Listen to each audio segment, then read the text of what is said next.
Olá, bem-vindos ao canal Física e Química 360. Neste vídeo vamos falar do efeito das forças sobre a velocidade. Será que a força é o único agente capaz de alterar a velocidade? Ou haverá uma outra forma de alterar a velocidade sem ser através da existência de força? É isso que nós vamos ver já a seguir.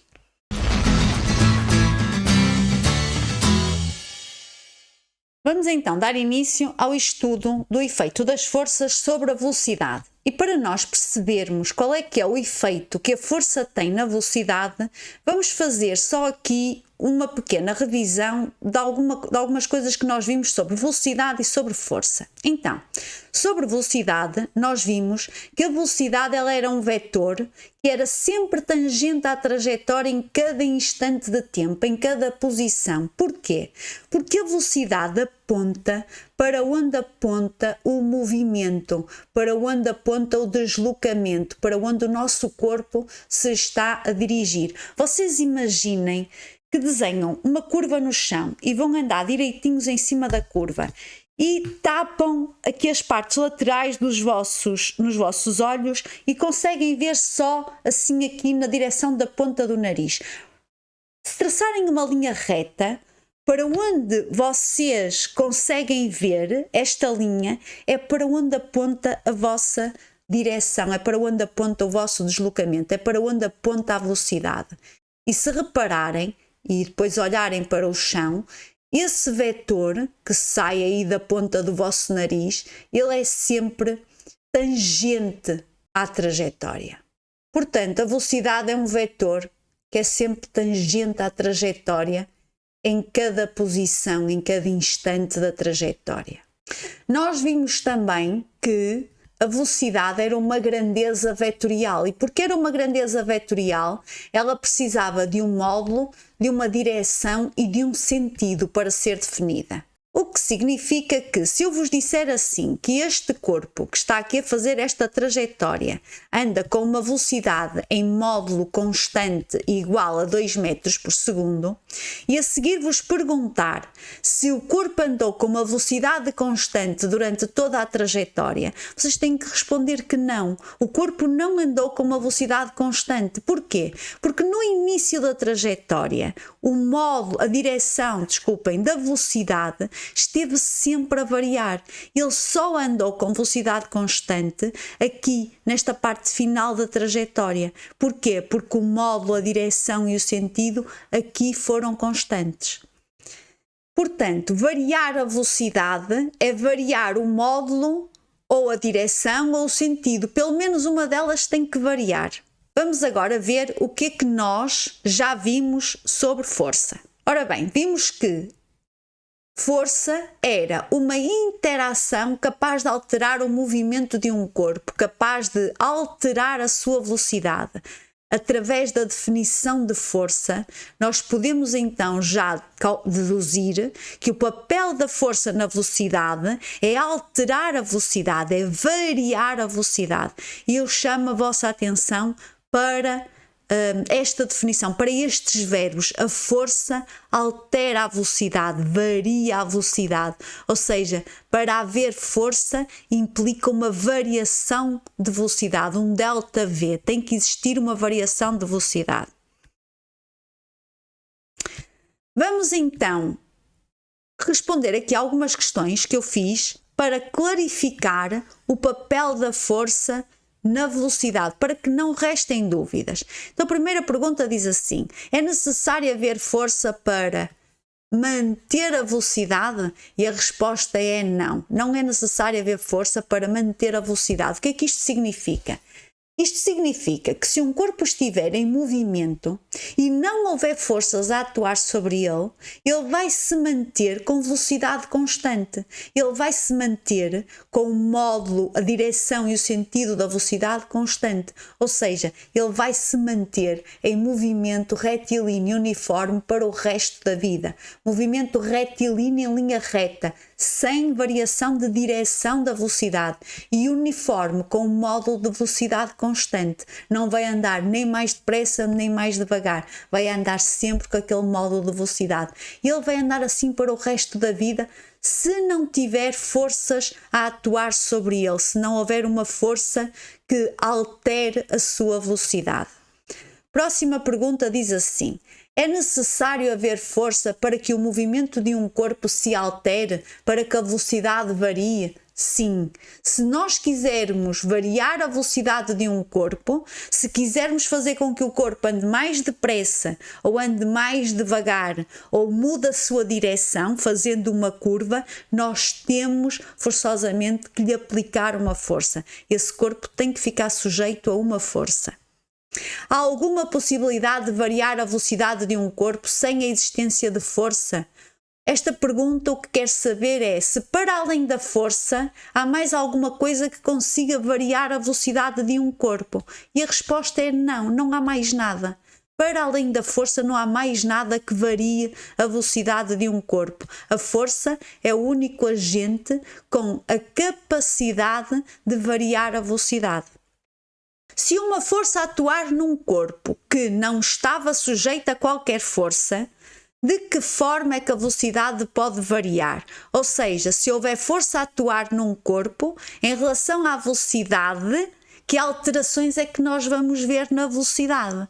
Então, o módulo da velocidade pode aumentar, ok? Quando a força está a atuar, pelo menos uma destas coisas tem que acontecer. Ou o módulo da velocidade aumenta e o corpo vai andar mais depressa, ou o módulo da velocidade diminui e o corpo vai andar mais devagar, ou então a direção da velocidade altera e o corpo passa a fazer uma curva, passa a ter um movimento curvilíneo.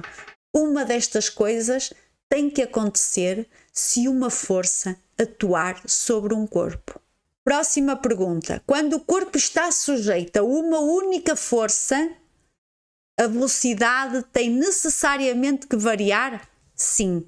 Quando só há uma única força a atuar num corpo, essa força é a força resultante. Ou seja, o corpo está sujeito a uma força. E a velocidade tem necessariamente que variar.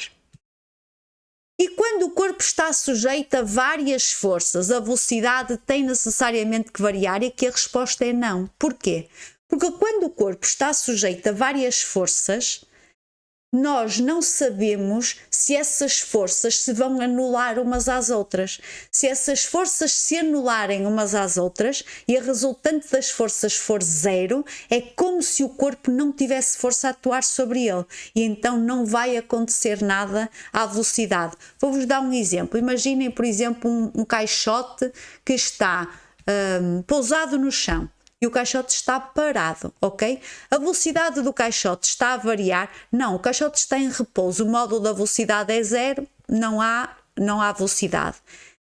Então a velocidade não está a variar. E há força a atuar no caixote? Força a atuar? Há. Que forças é que estão a atuar no caixote? Ele tem a força da gravidade a atuar, né?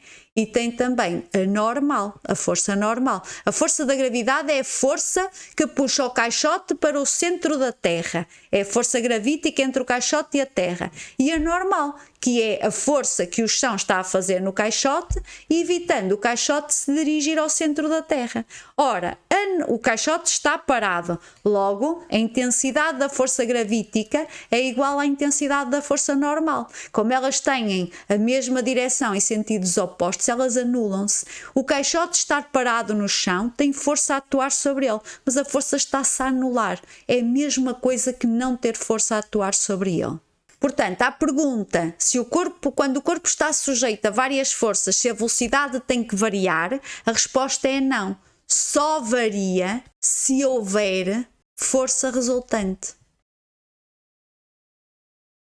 O que é a força resultante? A força resultante é a soma vetorial de todas as forças que atuam no corpo.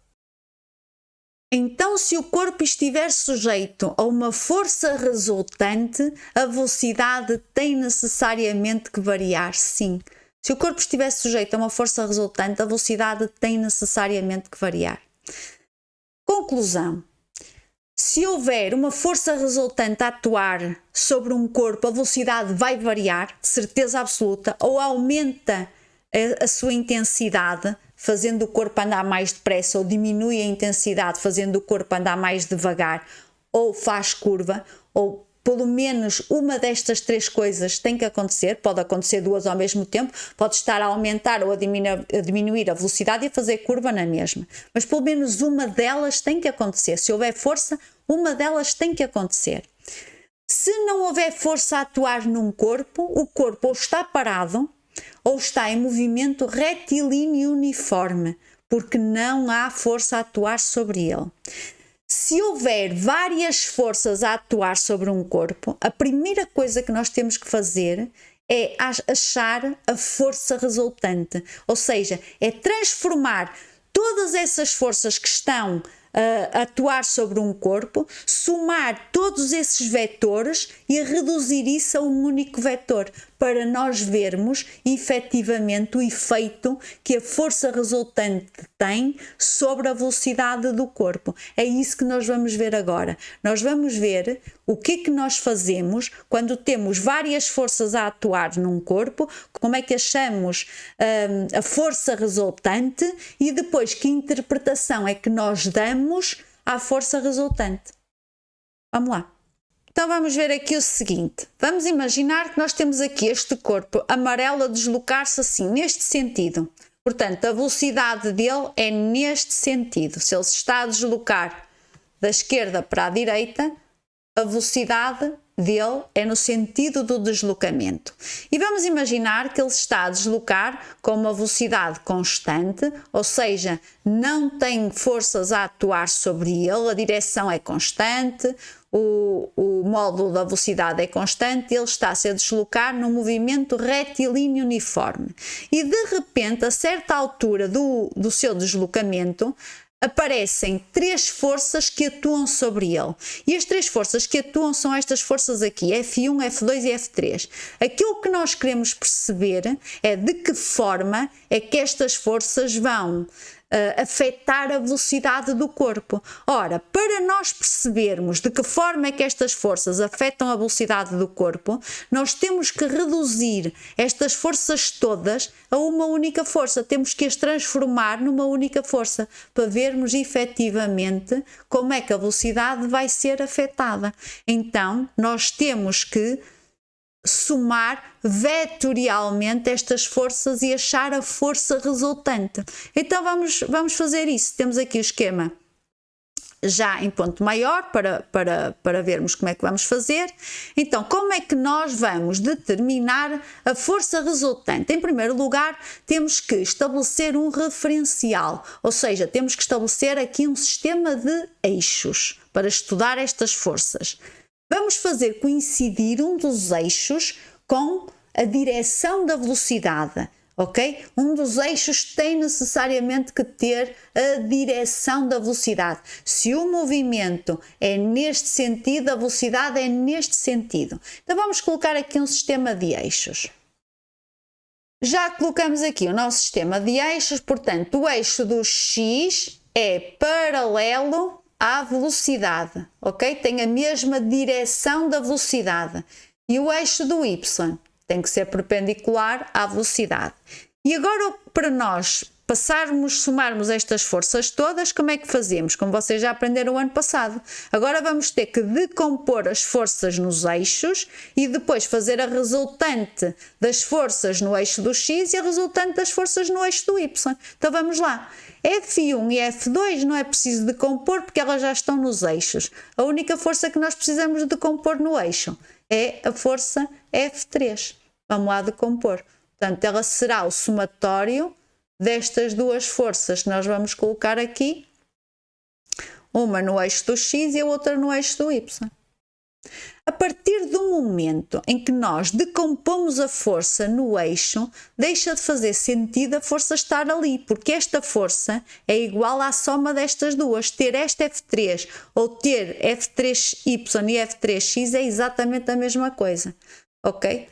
A força F3 é igual à força F3x mais F3y, ok? Podemos substituir F3 por estas duas. E agora o que é que temos de fazer? Agora temos que somar as forças nos eixos. A força resultante em X é as forças que atuam em X. É o F3 e o F2. As forças que atuam em Y é o F3Y e é o F1. Vetorialmente, como é que nós somamos isto? Ora, vamos somar as forças em X. Quando elas têm sentidos opostos, temos que subtrair uma à outra, os módulos, não é? E, portanto, a resultante destas duas forças vai ficar esta força assim. Esta é a força resultante em X. E a força resultante em Y. Elas têm sentidos opostos, portanto, temos que subtrair uma à outra, vai ficar mais ou menos assim. Força resultante em Y. Então temos aqui as forças resultantes, ou seja, aquelas três forças neste momento já estão decompostas na força resultante em X e na força resultante em Y. Se nós quisermos agora aqui colocar o vetor força resultante, ou seja, aquelas três forças somadas, dá esta força assim aqui. Esta é a força resultante. Para nós avaliarmos qual é que é o papel da força resultante na velocidade, como é que ela vai afetar a velocidade, nós temos sempre que decompor as forças nos eixos. Nós temos sempre que achar as componentes, a força resultante em X e a componente dela em Y. Porquê? Porque estas duas componentes vão ter um papel diferente na alteração da velocidade, na variação da velocidade. Que papéis são estes? A força que é paralela à velocidade, a que está na mesma direção da velocidade, vai alterar o módulo da velocidade, vai fazer o corpo andar mais depressa ou mais devagar. A força que é perpendicular ao deslocamento, que é perpendicular à velocidade, vai afetar a direção da velocidade, vai fazer com que o corpo faça uma curva. Então nós temos que, neste caso, a força em X foi aquela, o eixo do X foi o eixo que nós colocamos paralelo à velocidade. Então, esta força em X vai afetar o módulo da velocidade. E a força em Y, que é perpendicular ao vetor velocidade, vai afetar a direção da velocidade. Ok? Ora bem, então vamos aqui ver. Nós tínhamos estas três forças, não é? E, através da decomposição das forças, achamos uma força resultante, que é esta força assim aqui. E esta força decomposta nos eixos, nós achamos aqui a componente dela, a força resultante em Y, e achamos aqui a força resultante em X. Então reparem, o corpo está-se a dirigir neste sentido, e esta força resultante em X vai ter uma ação sobre a intensidade da velocidade. O corpo está-se a deslocar num sentido e há uma força que é feita em sentido contrário ao sentido da velocidade. Vocês acham que esta força vai fazer com que o corpo ande mais depressa ou mais devagar, tendo ela o sentido oposto à velocidade? Vai fazer com que o corpo ande mais devagar. É a mesma coisa que vocês, se estiverem a andar, não é? Num passeio, e alguém for por trás e vos puxar pela camisola na mesma direção que vocês estão a andar, mas em sentido contrário. Se vos puxar pela camisola, vocês vão retardar o movimento, vocês não vão conseguir andar com a mesma velocidade com que iam. Se vocês forem no passeio e alguém vos empurrar com as costas para a frente, vos ajudar no deslocamento, vocês têm tendência a andar mais depressa. Portanto, neste caso, o que é que vai acontecer? Neste caso, a velocidade, o módulo da velocidade vai diminuir. E o que é que vai acontecer mais? Ora, esta força resultante tem uma componente em X que vai fazer diminuir a velocidade, vai fazer com que o corpo ande mais devagar, e tem uma componente em Y. Esta componente em Y vai fazer com que este corpo faça uma curva. Ou seja, para onde é que ele vai fazer a curva? Vocês acham que ele vai fazer a curva para aqui para cima ou vai fazer a curva assim para baixo? Ele vai sempre curvar de forma a que o vetor força resultante fique virado para dentro da curva. A força resultante tem que estar sempre para dentro da curva. Então ele vai virar assim aqui neste sentido, ok? O caixote, o corpo vai andar aqui assim, ok? Vai passar a ter este movimento ao mesmo tempo que a intensidade da velocidade vai diminuir. Imaginem que ele estava com uma velocidade de 15 km por hora, vai passar a ter uma velocidade cada vez, enquanto a força estiver a atuar, a velocidade vai estar sempre a diminuir o módulo e ele vai estar sempre a fazer a curva, ok? Só aqui mais uma coisa, se nós aqui quisermos determinar a intensidade desta força resultante, nós podemos fazer aqui, temos aqui um triângulo, não é? Faz aqui um triângulo retângulo, não é? Temos aqui um ângulo de 90 graus, portanto a força resultante, o módulo da força resultante ao quadrado, o quadrado da hipotenusa é igual à soma do quadrado dos catetos, não é? Há de ser igual a força resultante em x ao quadrado mais y ao quadrado.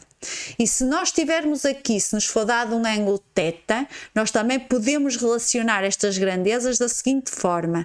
Portanto, a força resultante em y, o módulo da força resultante em y, há de ser igual à força resultante cosseno de θ. E a força resultante em x há de ser igual à força resultante seno de θ. É uma das formas que nós temos de determinar a intensidade destas forças. Vamos então agora fazer um resumo. Vou pôr aqui um resumo daquilo que nós vimos até agora e depois vamos só praticar um bocadinho para vermos qual é o comportamento do corpo mediante estas resultantes que nós podemos obter. Então fiz-vos aqui um resumo para que isto fique claro. A força resultante nós podemos sempre decompô-la nos eixos, ok? Ela pode ter uma destas componentes, pode não existir e a força resultante coincidir com o eixo do x ou com o eixo do y, ok? Ou então pode ter uma componente em x e uma componente em y. A componente no eixo que é paralela à velocidade, que nós vamos admitir que é o x que é paralelo à velocidade, vai afetar a intensidade da velocidade, vai fazer o corpo andar mais depressa ou mais devagar.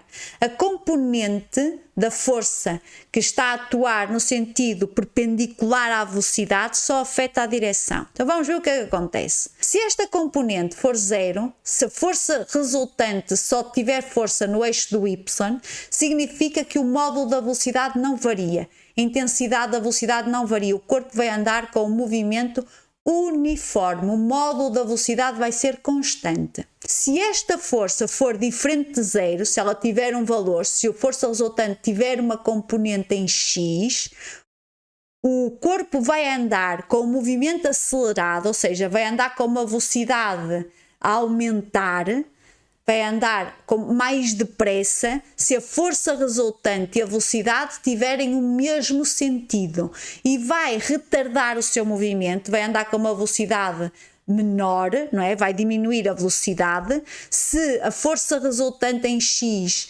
tiver o sentido oposto ao da velocidade. A direção tem sempre a da velocidade, pode ter o mesmo sentido ou sentido oposto. Se a força resultante em y não existir, ou seja, só existe a resultante em x, sem y não existir, significa que o corpo não vai mudar de direção. O movimento vai se manter um movimento retilíneo. Se a resultante da força em y existe, significa que o corpo vai passar a fazer uma curva e ele vai curvar sempre para o lado em que a força resultante fique voltada para dentro da curva, não é? Isto é intuitivo. Se o corpo está a andar assim e a força em y é feita aqui, ele vai curvar para este lado. Se ele estiver a andar assim e a força em y for feita deste lado, ele vai curvar para este lado. Não se esqueçam que os exemplos que nós estamos a ver é sempre num plano, portanto o corpo curva sempre para um de dois lados, neste caso. Vamos então, só para ficar claro e para a gente praticar um bocadinho, vamos ver nos vários casos como é que fica. Então vamos imaginar, nós temos aqui este corpo, estas forças são aplicadas num dado momento a este corpo e nós queremos saber qual é o comportamento da velocidade dele. Isto é uma hipótese, não liguem estas forças, podiam ser estas, como podiam ser outras quaisquer. O que é que nós temos que fazer? Decompor as forças nos eixos, achar a força resultante e ver a composição, as componentes da força resultante em X e em Y. Imaginemos que a resultante da força em X dava 0 e em Y dava 0, ou seja, estas forças anulavam-se todas umas às outras. Se estas forças se anularem todas umas às outras, a força resultante é nula. Não há força resultante, é um vetor nulo. Se a força resultante é nula, o corpo vai continuar em movimento retilíneo uniforme. Se ele já trazia o movimento retilíneo uniforme, ele vai se manter. Se ele não trazia o movimento retilíneo uniforme e trazia outro movimento, ele vai passar a ficar num movimento retilíneo uniforme. A partir do momento em que o corpo não tem força a atuar sobre ele, a velocidade que ele tem nesse momento é a velocidade que ele vai ficar para o resto da vida. Sempre numa direção, na mesma direção, movimento retilíneo e modo de velocidade constante. Se a resultante das forças, destas 4 forças, der uma componente em Y igual a 0, ou seja, só houver componente em X, o Y for 0, significa que o corpo não vai mudar de direção. Então ele vai ter um movimento retilíneo, porque a componente que altera a direção é 0. Então como é que vai ficar o movimento do corpo? Vamos pôr aqui 2 exemplos que podem acontecer neste caso. Portanto, quando a força resultante é só em X, não há força resultante em Y, a força resultante em X pode ser no sentido da velocidade ou pode ser no sentido contrário à velocidade. Se for no sentido da velocidade, o módulo da velocidade vai aumentar. Se for no sentido contrário da velocidade, o módulo da velocidade vai diminuir e o corpo vai andar cada vez mais devagar. Imaginemos que aquela resultante das forças em X dá 0 e em Y dá um determinado valor. Ou seja, se a componente em X dá 0, significa que o módulo da velocidade não vai ser alterado. Se o módulo não é alterado, o corpo vai ter um movimento uniforme e só vai variar a direção do movimento. A velocidade, o módulo da velocidade vai se manter constante.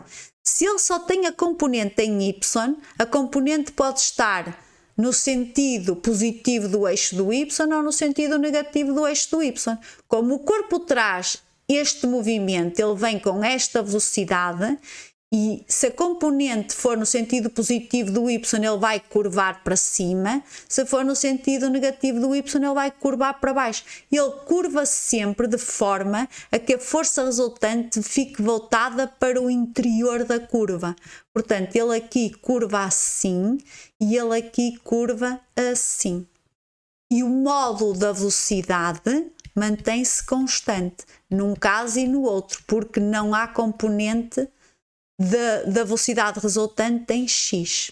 Vamos agora ver o último caso em que as duas componentes existem. Existe a componente em X e existe a componente em Y. Ora bem, vamos ver aqui. Portanto, são 4 as hipóteses que nós temos. No primeiro quadrante, ou está no segundo, ou está no terceiro, ou está no quarto quadrante. Vou já pôr aqui todos. Portanto, tem que estar num destes quadrantes. Temos que decompor as forças. Ok? Decompondo as forças, reparem, ficamos aqui com uma força em X e aqui com uma em Y. Aqui ficamos aqui com uma em X e aqui com uma em Y.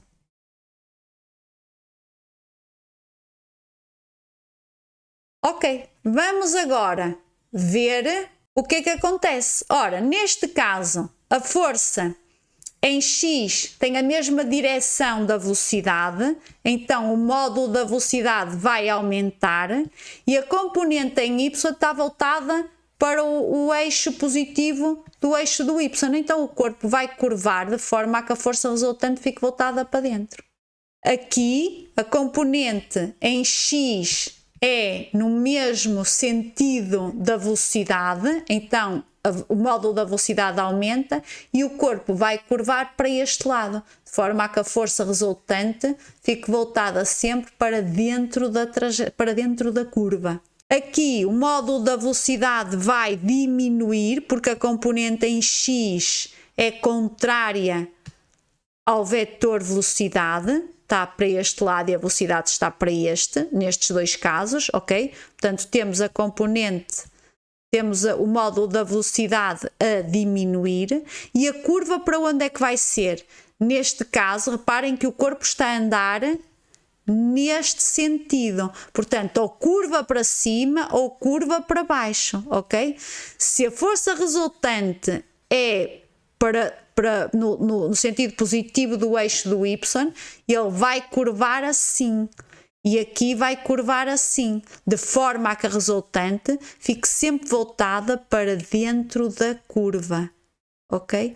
Não se esqueçam que se um corpo estiver a fazer este deslocamento, neste sentido, ele, se tiver uma componente em y, ele ou curva para cima ou curva para baixo, ok? Não pode curvar de outra maneira. Porque estamos num plano. Era isto que eu tinha para partilhar convosco. Eu espero que vocês tenham entendido de que forma é que a força vai afetar o vetor velocidade, de que forma é que o corpo se vai comportar mediante a força resultante que lhe vai aparecer. Nós vamos continuar a estudar e agora a seguir vamos estudar a aceleração. Vai ser muito mais simples estudar a aceleração se vocês perceberam bem o papel da força na velocidade. O da aceleração é muito simples, é já num próximo vídeo. Peço-vos então que, se gostarem, deixem o vosso like, é importante para dar continuidade a este projeto. Desejo-vos tudo de bom e nós vemo-nos num próximo vídeo. Até lá, fiquem todos bem.